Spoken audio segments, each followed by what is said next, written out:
Usap-usapan ngayon sa social media platform na X na dating Twitter na hinihigpitan ni Paolo Avellino sa pagsusuot ng sexing damit si Kim Chiu.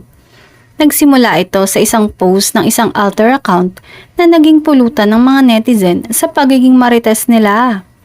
Sa ipa ng ilang netizen na napapansin daw nga na parang nababawasan ang pagiging sexy ng mga suot ni Kim sa Kapamilya Noontime Show na It's Showtime. May iba tuloy ang nagtatanong kung sina Paolo at Kim na ba kaya ganun na lamang ang paghihigpit ng aktor sa aktres, lalo pat panay tukso ng mga host ng It's Showtime sa dalaga. Recently nga ay pinatamaan siya ni Bong Navarro maging ng ibang Showtime host tungkol sa aktor na si Paolo Avellino, sabay tutok naman ang kamera kay Kim. Kilig na kilig syempre ang Kim Pao sa mga ganong patama kay Kim. Sila na nga po. Kahit anong deny ni Kimi, panatag ako dahil marami ng signs. Kilig na post ng isang fan. Say pa, halata ka talaga Kimi.